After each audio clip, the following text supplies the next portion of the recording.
Hello everyone, कैसे हैं आप सब। एक बार पुनः शिव कोचिंग क्लासेस पर स्वागत है। उम्मीद करता हूं आप सब अच्छे होंगे, मस्त होंगे, बेहतर होंगे और आप सभी की पढ़ाई बेहतर चल रही होगी। प्यारे बच्चों, बोर्ड एग्जाम 2026 का पहला एग्जाम है 12th वाले बच्चों के लिए इंग्लिश का, और इंग्लिश का पेपर हिंदी मीडियम के बच्चों के लिए बहुत ही कठिन माना जाता है। और मैक्सिमम हिंदी मीडियम के जो बच्चे होते हैं, लगभग 70 से 80% ऐसे बच्चे होते हैं जो इंग्लिश में सबसे कम नंबर पाते हैं। इसके पीछे कारण ये होता है कि साल भर हम इंग्लिश को ध्यान नहीं देते। इंग्लिश एक ऐसा सब्जेक्ट है जो हमको समझ में नहीं आता है। कुछ तो ऐसे बच्चे होते हैं कि अच्छे से प्रोनाउंसिएशन भी नहीं कर पाते, उसका अर्थ नहीं निकाल पाते। मैं भी एक हिंदी मीडियम का बच्चा हूं और हिंदी मीडियम में कैसी परेशानियां आती मैं अच्छे तरीके से बखूबी से जानता हूं। मैं 12th लेवल में भी था तो ज्यादा रटने में फोकस करता था। क्यों? क्योंकि उतना वर्ड पावर स्ट्रांग नहीं था। तो किस तरीके से आपके अंदर समस्या आती है मैं बहुत अच्छे तरीके से जानता हूं। लेकिन बच्चों, आप लोगों के लिए मैं मदद लगातार जारी भी कर रखा हूं। आप लोगों का एक प्लेलिस्ट बना दिया हूं ताकि 10 फरवरी के लिए एक प्लेलिस्ट बना रहेगा। जो वीडियोज पहले मैंने डाले हैं, जो वीडियोज आने वाले समय में आएंगे, वो आपको उस प्लेलिस्ट में मिल जाएगा। साथ में तैयारी करते रहें, नोट्स वगैरह जो भी ले लिए हैं बढ़िया तैयारी करते रहें। आज हम बात करेंगे प्यारे बच्चों की कॉपी कैसे लिखना है। क्योंकि यदि कोई बच्चा बिल्कुल बहुत ही नॉमिनल तैयारी करके जा रहा है, यानी एकदम बहुत 10-20% तैयारी करके जा रहा है और उसे ऐसा लगता है कि अब हम इतने में पास नहीं होंगे, तो मैं गारंटेड कहता हूं पास हो सकते हो। लेकिन उसके पीछे लिखने का तरीका मैं आपको बताऊंगा कि कैसे क्या करना है। ठीक है। अब जैसे कुछ बच्चे बहुत ही पढ़ लिए हैं, मतलब पूरा का पूरा रट के जा रहे हैं, लेकिन लिखने का तरीका सही नहीं है, ढंग नहीं है, फिर आप लोगों का बच्चों वो नंबर 2-4 नंबर इधर उधर कट ही जाते हैं। तो आज हम इसीलिए टॉपर की कॉपी लेकर आए हुए हैं ताकि आप लोगों को पता चले कि किस तरीके से लिखना है। पहला पॉइंट, एक एक पॉइंट पर हम डिस्कस करेंगे। प्यारे बच्चों, जब हम पेन की बात करते हैं कि पेन कितने हम यूज कर सकते हैं सर, पेन की बात करते हैं बच्चों, तो एक आपका होना चाहिए ब्लू, ब्लू मतलब नीला, और दूसरा बच्चों होना चाहिए ब्लैक, यानी 2 कलर के ही हमें पेन का प्रयोग करना है। ठीक है। पहली बात बच्चों, ब्लैक और दूसरा ब्लू, यानी 2 पेन ही प्रयोग करना है। ब्लैक का काम क्या है? मैक्सिमम ब्लैक का काम है हेडिंग लगाना। किसी को आपको बच्चों, जैसे आप लोग मान लीजिए पोस्टर तैयार कर रहे हो तो आप लोग ब्रैकेट बना लिए, ब्रैकेट जब बनाए तो ब्लैक से बना दिया। कहीं पे यदि नोटिस लिख रहे हो तो नोटिस लिख दिए, ब्लैक से लिख दिए। मेन स्लोगन लिख रहे हैं, कोई पॉइंट लिख रहे हैं तो उसको अपन ब्लैक से लिख दिए, है ना। जैसे अपना शुरू में लिखते हैं कि आंसर नंबर, है ना, ऐसा लिखते हैं आंसर, है ना, आंसर नंबर कौन सा बच्चों, चौथा है, 5वां है, तो ये जरूर आप लोग ब्लैक से ही लिखो। फिर यहां पर आप लोग आंसर शुरू करते हो, आंसर, है ना, तो ये भी आप लोगों को ब्लैक से लिखना है। और बाकी डिटेल्स जो भी बच्चों वो ब्लू से लिखना है, नीले से लिखना है। तो ये 2 पेन का ही प्रयोग करना है, ध्यान रखना है आप लोगों को। पहला पॉइंट बच्चों, कितने पेन? 2 पेन का प्रयोग करना है। प्यारे बच्चों, जब भी आप शुरुआत करो तो सेक्शन ए से ही शुरू करो। ऐसा मैं क्यों कह रहा हूं? सेक्शन ए में एक ऐसा आप लोगों के लिए रामबाण चीज होती है बच्चों, जिससे आप लोग मैक्सिमम नंबर पा सकते हो। क्योंकि पहला पैसेज होता है वो 10 नंबर का होता है और दूसरा पैसेज लगभग 4 नंबर का होता है ना। अब इसमें से आप लोग बिना मेहनत किए, मैं कहता हूं कि भाई 8 नंबर तो पा जाओगे। 8 नंबर कम से कम। जो कुछ भी नहीं करता, जिससे पढ़ते भी नहीं बनता है, उसकी तरीका कैसी होती है मैं सेपरेट वीडियो लाऊंगा, बिल्कुल परेशान ना होना, कि पैसेज कैसे हम हल करें, नोट मेकिंग, है ना, टाइटल कैसे बनाएं। नोट मेकिंग टाइटल तो भैया इसमें जो 14 नंबर है ना, मैक्सिमम बच्चे इसमें 14 में 14 नंबर लाते हैं। टॉपर तो जिससे थोड़ा बहुत भी अर्थ निकालते बनता है वो 14 में 14 नंबर लाता है। अब आप लोगों को आज से मैं एक प्रैक्टिस दे रहा हूं। आज से प्रैक्टिस क्या दे रहा हूं कि जिसकी राइटिंग सही नहीं आती है तो वो पहले लिखना सीखे। जो भी आप लोग पढ़ो प्यारे बच्चों, आज से, अभी तक नहीं किए कोई दिक्कत नहीं है, क्योंकि लिखने का मायने, क्योंकि अभी जो पैसेज लिखोगे ना पूरा पैसेज का ही छापोगे, पूरा उसी में से ही छापोगे, तो आप लोगों का राइटिंग बहुत अच्छा होना चाहिए। इतना अच्छा होना चाहिए कि टीचर पढ़ सके। टीचर पढ़ सके मतलब उसका मीनिंग ऐसा नहीं कि अब आर बना रहे हो तो आप आर को ऐसा बना दिए।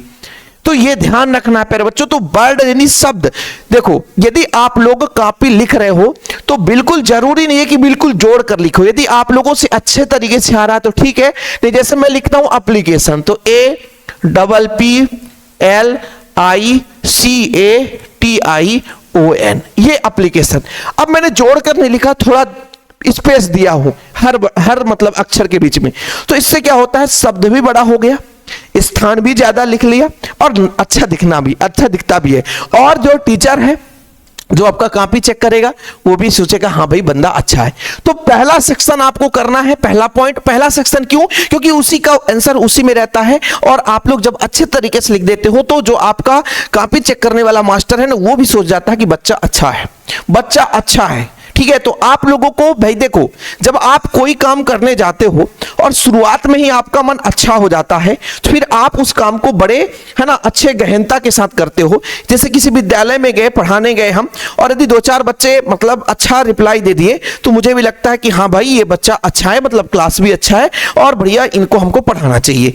ऐसे ही जब टीचर शुरुआत में कॉपी देखता है तो राइटिंग जब 1-2 पेज बढ़िया आप अच्छे तरीके से सजावट के साथ लिखोगे ना तो टीचर के मन में नंबर काटने वाला जो सस्पेंस है वो दूर हो जाएगा कि इस बच्चे की राइटिंग अच्छी है, ये बच्चे ने अच्छा लिखा है तो बढ़िया, कहीं ना कहीं इसको अच्छे नंबर मिलेंगे। तो पहला जो काम है बच्चों, सेक्शन ए वाला जो काम है, सेक्शन ए वाला जो काम है, उस सेक्शन का आप लोगों को भाई बड़े बारीकी के साथ बढ़िया आंसर छांटना है और जो आंसर मिल रहा है उसको लिखना है, लेकिन राइटिंग बहुत अच्छे तरीके से सजा के लिखना है। सजा के लिखने से टीचर का यदि मूड साफ हो गया ना, मतलब आप था वो ओपन हो गया ना, तो आपको 3-4 नंबर ऐसे ही दे देगा, ऐसे ही दे देगा, आप लोग समझ नहीं पाओगे। इसलिए प्यारे बच्चों पहला जो सेक्शन है आप लोगों को बहुत ही अच्छे तरीके से गहनता से करना है, जिससे ना पढ़ते बने तो मिला मिला के करोगे, आसानी से बन जाएगा। जैसे बच्चों क्वेश्चन नंबर 2 में टाइटल तो कोई भी बच्चा दे सकता है, टाइटल जो सबसे ज्यादा पावरफुल, जैसे आप लोग पूरा पैसेज पढ़ रहे हो, पूरा पैसेज पढ़ रहे हो, जो यदि आपको कुछ समझ में नहीं आता है, जो बार बार आ जाए, बार बार, जैसे मान लीजिए न्यूज़पेपर के बारे में आ रहा है तो फिर आप लोग करंट अफेयर्स लिख दो सीधा सीधा, साइंस के बारे में आ रहा है तो अबाउट आप साइंस लिख दो। जरूरी नहीं है कि जो आप टाइटल दे रहे हो वो सबने दिया हो, लेकिन यह भी जरूरी नहीं है कि सबने नहीं दिया, आपने दे दिया तो आपका नंबर कट जाए। एक ही आप चैप्टर को कई तरीके से उसको हम टाइटल दे सकते हैं।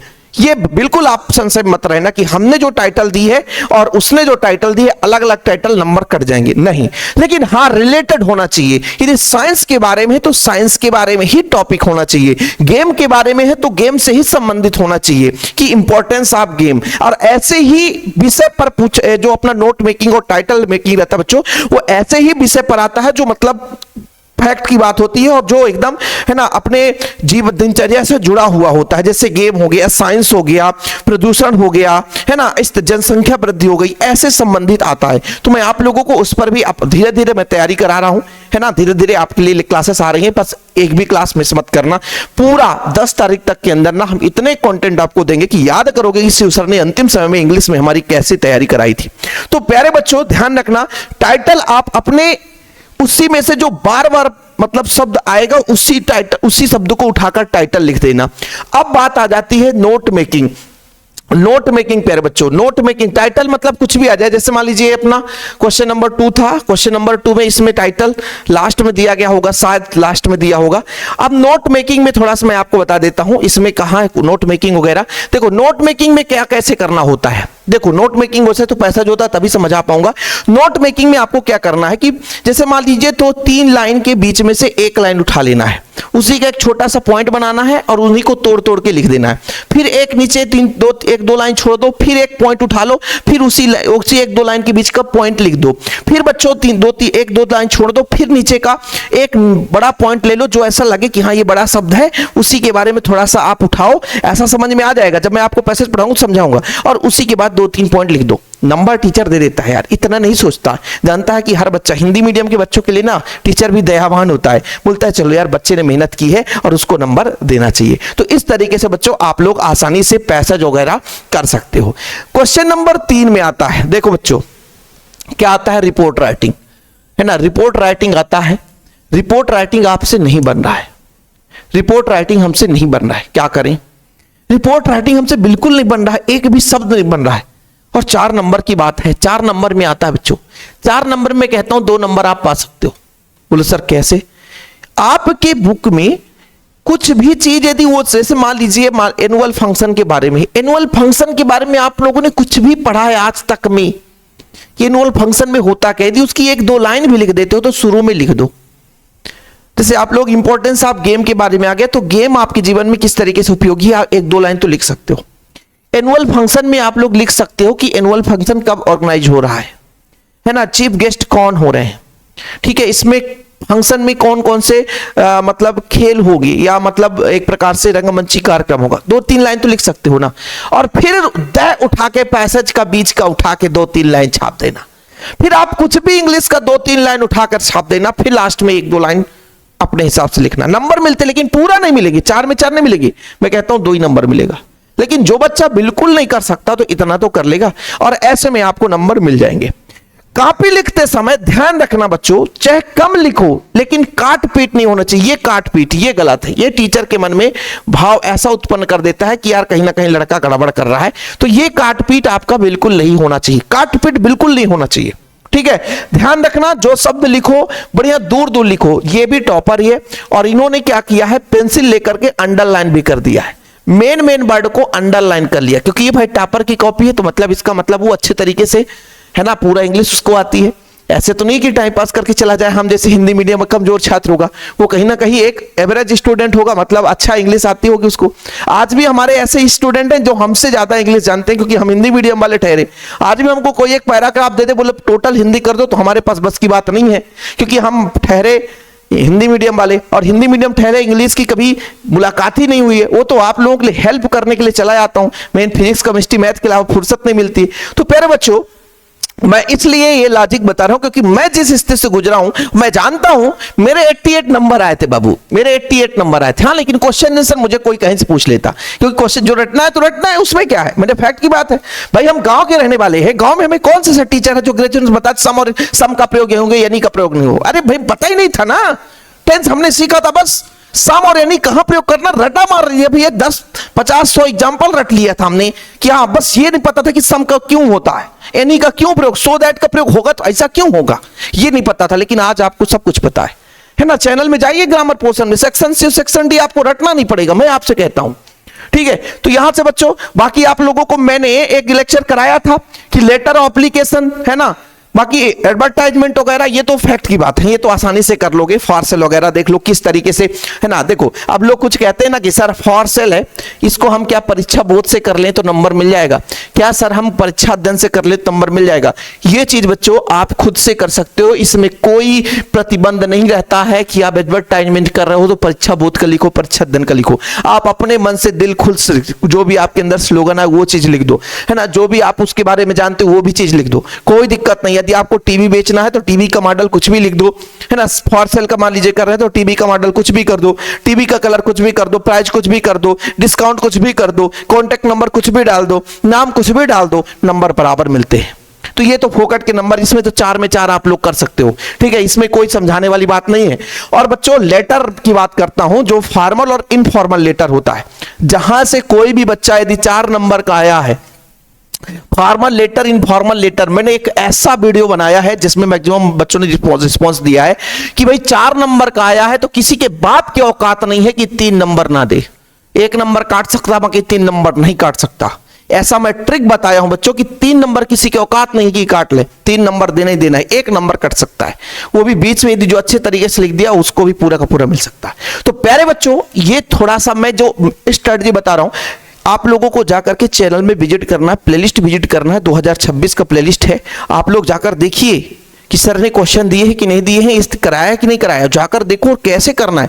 कोई भी आ जाए ना एप्लीकेशन, चाहे वो फॉर्मल हो चाहे इनफॉर्मल हो, हाँ, दोनों को पहले आप लोग अच्छे से देखो भाई। क्वेश्चन करते समय उसे अच्छे तरीके से रीड करें, अच्छे तरीके से पढ़ें। यदि आप पढ़ोगे नहीं, उसका अर्थ नहीं समझोगे तो फिर गड़बड़ हो जाएगा बच्चों। तो जब भी आप लोग लेटर एप्लीकेशन लिखें तो उसको देखो कि एड्रेस दिया है कि नहीं दिया है। एड्रेस में कहीं हम अपना एड्रेस दे दिया और क्वेश्चन में एड्रेस दी था तो गड़बड़ हो जाएगा, नंबर तब कट जाएंगे आपके। तो पहले आधा चीज आपको भाई क्वेश्चन में दिया रहता है। आजकल बड़े बड़े क्वेश्चन आते हैं और लोग डर जाते हैं कि सर हमने समझ ही नहीं पाए किसके बारे में दिया। पहले एड्रेस दे देता है, फिर आपका भी नाम दे देता है, आपके फ्रेंड का भी नाम दे देता है। सारी चीजें आपको अच्छे तरीके से करना बच्चों, तो इसमें से कोई दिक्कत है नहीं। फिर बात करते हैं बच्चों, सेक्शन अपना आ जाता है, सेक्शन सी आ जाता है। और सेक्शन सी में बच्चों आप लोगों को परेशान नहीं होना है। सेक्शन सी भैया तो हम तो आप लोग करा ही रहे हैं, इसमें कोई परेशान होने की जरूरत नहीं है। सेक्शन सी भैया डू एज डायरेक्टेड और फिल इन द ब्लैंक्स। हाँ, ध्यान रखना है कि जब भी आप लोग ऐसे क्वेश्चन करो तो भाई स्पेस जरूर देते जाना। इंग्लिश का तरीका ही है, ऐसा नहीं है कि एकदम लाइन टू लाइन एकदम पास ले, नहीं। अरे फोकट का कॉपी यार, पैसा दे लिए हो आप, पेपर फीस का लग जाता है, पहले लग जाता है। तो आप इतना भी परेशान ना होना कि भाई हमको एक एक लाइन एकदम एकदम ऐसा कि बिल्कुल देखो भाई 4 लाइन में हम चारों क्वेश्चन के आंसर लिख ले। अरे नहीं यार, आप एक एक लाइन छोड़ो ना, बढ़िया स्पेस दो, है ना। लास्ट का जो पेज होता है 2-4 लाइन छूट रहा है तो उसको छोड़ दो, अगले पेज से स्टार्ट करो। हाँ याद रखिएगा, जब भी आप लोग क्वेश्चन नंबर डालें ना, क्वेश्चन नंबर की हम भैया हम क्वेश्चन नंबर आप कौन सा डाल रहे हो, क्वेश्चन नंबर कौन सा डाल रहे हो। यदि 4 है तो बढ़िया अंडरलाइन कर दो, ताकि टीचर भी देखे कि चौथा आपसे स्टार्ट हो चुका है, यहाँ से चौथा अब यहाँ से स्टार्ट हो चुका है। और यदि आप उसका अथवा कर रहे हो तो अथवा लिख दो कि भैया इसका हम अथवा कर रहे हैं, यहाँ पे आर लिख दो, अथवा लिख दो, ताकि टीचर भी जान जाए कि इसका अथवा हो रहा है। नहीं तो पता चला टीचर ऊपर वाला क्वेश्चन पढ़ा और आपने नीचे वाला करके आया है, नंबर आपको कट जाए कि भाई एड्रेस इन्होंने अपनी गलती कर दी, 2 नंबर मिल गया, है ना। फार सेल का आया था, पता चला कुछ और कर दिए। तो इतना जरूर ध्यान रखना, यदि क्वेश्चन नंबर लिख रहे हो, आंसर नंबर लिख रहे हो, नंबर के साथ साथ आप लोगों को अथवा भी लिख देना कि अथवा का कर रहे हो तो। और क्वेश्चन नंबर बिल्कुल मत छोड़ना, क्वेश्चन नंबर यदि आपने गड़बड़ की तो फिर दिक्कत हो जाएगी बच्चों। क्वेश्चन नंबर आप लोग जरूर छोड़ना। और आप लोगों को पेज की चिंता नहीं करनी है, पेज भरमार रहता है। हाँ दूर दूर लिखो, थोड़ी से अक्षर साफ रहेगा बच्चों तो चीजें क्लियर होगी। अब इसके बाद आ जाता है बच्चों आप लोगों का जो आपके अध्याय से ही क्या आता है, मतलब पैसेज आता है। 3 पैसेज आते हैं, लगभग 4, 3, 7 ऐसे कुछ करके 8, 10, 12 नंबर का आता है। तो उस पैसेज की आपको चिंता नहीं करनी, मैं बताता हूं वो कहां से पढ़ना बच्चों। यदि आप लोग मान लीजिए बच्चों आप लोगों के पास नहीं भी है तो मैं अभी एक सीरीज चलाने वाला हूं, एग्जाम के पहले करा दूंगा। परीक्षा बोर्ड के जितने पैसेज होंगे ये आ जाते हैं, ये फंसते हैं बच्चों। परीक्षा बोध क्या करोगे आप लोग, परीक्षा बोध नहीं होगा तो कोई दिक्कत नहीं है, आप चैनल पे जुड़े रहेंगे, आपको फ्री ऑफ कॉस्ट मिलेगा। परीक्षा अध्ययन के आप लोग देखोगे बच्चों, है ना। अब एक क्वेश्चन बैंक आया करता है मार्केट का, क्वेश्चन बैंक, ठीक है, क्वेश्चन बैंक मार्केट का, क्योंकि एमपी बोर्ड तो जारी करता नहीं, सब आधा अधूरा काम रहता है, त्रैमासिक किया बाकी किए नहीं, तो ये क्वेश्चन बैंक आता है। इनका प्यारे बच्चों आप लोगों को पैसेज सॉल्व करना है। जो बुक वाला है तो उसमें से 10 नंबर आपके फोकट के मिल जाएंगे, 1-2 नंबर इधर उधर दिक्कत होगी, क्योंकि जैसे एंटोनिम्स दे दिया, सिनोनिम्स दे दिया, वो नहीं समझ में आएगा। बाकी दे देता चैप्टर का नाम, भाई पोएम का पोएट कौन है, इस पोएम का पोएट कौन है ना। तो ये सारी चीजें आप लोगों को इसमें परेशानी नहीं होगी, ये अपन कराएंगे। लेकिन आप लोगों को अभी ये बता रहा हूं कि भैया ये चीज आप करो, परीक्षा दिन, परीक्षा बोध, क्वेश्चन बैंक, इन तीनों के पैसेज आप करते रहो, प्रैक्टिस करते रहोगे ना भाई, कुछ भी ना करो, पढ़ते रहो, देखते रहो, लगा लो बस, कुछ भी ना करो, पढ़ते रहो, देखते रहो, इसका ये आंसर, टिक लगा लो बस। और टिक लगाने के बाद उसको आप करते रहो, टिक लगा लो, देखते रहो, और एग्जाम में कहीं वही आ गया तो फिर मजा आ जाएगा, बल्ले बल्ले हो जाएगा, है ना। तो पहला काम तो ये आप लोग कर दो भैया। यहां से 10 नंबर की बात है, और जो फोकट की वाली है जिससे पढ़ते भी नहीं बनता उसकी बात कर रहा हूं, उसको बस पढ़ो नहीं, बस टिक लगा लो, बस करते रहो। तो ये चीज आप लोग करो। और क्वेश्चन आंसर मैंने already chapter by chapter question answer दे रखे हैं, इसीलिए तो कहता हूं कि यदि कोई नोट्स लेता है 50 रुपए, तो जितना नोट्स में अवेलेबल है 50 रुपए में पूरा नोट्स दे देता हूं। यदि कोई बच्चा नोट्स लेना चाहता है, वास्तविक रूप से कोई पढ़ना चाहता है, तो 96, 85, 29, 91, 50 100 रुपए चार्ज रहते थे। लेकिन अब इस साल मैं एग्जाम के टाइम पे आप लोगों के लिए केवल इंग्लिश की बात करता हूं, 50 रुपए में नोट्स दे रहा हूं, ताकि क्वेश्चन आंसर वगैरह भी आप लोगों को भटकना ना पड़े, क्वेश्चन आंसर मिल जाएंगे, इंपॉर्टेंट क्वेश्चन भी वहां पर मिल जाएगा। अभी ग्रामर पोर्शन जो हमने टेंस, वॉइस है, मॉडल्स है, ये सारा चीज जो करा रहे हैं, आर्टिकल्स है, वो सब चीज आपको मिल जाएगा। लास्ट में बचता बच्चों क्वेश्चन आंसर। तो क्वेश्चन आंसर मैंने बता ही दिया है कि हर चैप्टर का आप लोग क्वेश्चन आंसर है ना इंपॉर्टेंट करो। और ध्यान रखना, आपने मान लीजिए चैप्टर 1 से 6 क्वेश्चन तैयार करके गया, अब वहां पे हमारे समझ में नहीं आया, चैप्टर 1 का तो है लेकिन ये क्वेश्चन में पढ़ के नहीं आया, तो क्या क्वेश्चन छोड़ देना है? एक भी क्वेश्चन आपको छोड़ना नहीं है। यदि क्वेश्चन आया है कि क्वेश्चन नंबर इसमें से 3 क्वेश्चन करना, तो 3 क्वेश्चन अटेंड करना ही करना है, चाहे जैसे करें, खाली नहीं छोड़ना है। खाली कैसे नहीं छोड़ेंगे? हमने उस चैप्टर का कोई क्वेश्चन पढ़ा है क्या? हाँ पढ़ा है, उनको मिक्स करके आप एक बना दो। मैं कहता हूं कि 3 नंबर का है, टीचर यदि दयालु होगा तो 1 नंबर फिर भी छोड़ के जाएगा।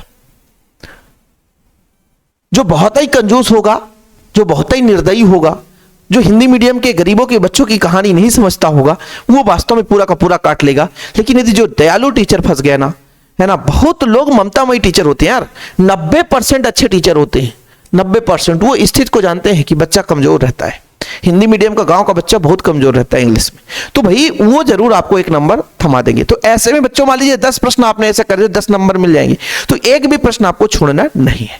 तो ये आज का पूरा एनालिसिस था भाई कि किस तरीके से टॉपर कॉपी लिखता है। आप लोग देख भी लिए होंगे कि भाई एक भी आप लोगों को पॉइंट छोड़ना नहीं। और भी जो भी आपको डाउट है तो कमेंट बॉक्स में बताइएगा, भर भर के आप लोग अपना राय दे सकते हैं, भर भर के हमको भी ज्ञान दे सकते हो। हम भी अपने को भाई इतना बड़ा नहीं मानते हैं, बबुआ आपके कारण हम हैं, तो भाई आपको हम अपने से ही बड़ा मानते हैं। क्योंकि प्यारे बच्चों आप सबको पता है कि ब्रांड कितनी भी बजे लेकिन डांस करने वाला ना हो तो फिर मजा किसी काम का नहीं। हम कितना भी गला फाड़े लेकिन पढ़ने वाला ना हो तो फिर टीचर की कोई औकात नहीं। तो बच्चों आप लोगों की दया और दुआ से हम इतना आगे आए हैं, जितना भी बने हैं आप लोगों को प्यार और सपोर्ट से। तो आगे भी ऐसे प्यार सपोर्ट बनाए रहिएगा। चैनल को शेयर कर दीजिएगा, वीडियो को शेयर कर दीजिएगा, लाइक करके अपना अटेंडेंस जरूर लगाइएगा, है ना। बाकी जिन बच्चों को नोट्स लेना है तो कॉन्टैक्ट नंबर मैंने दे दिया है, मात्र 50 रुपए एमपी बोर्ड वाले बच्चे नोट्स ले सकते हैं।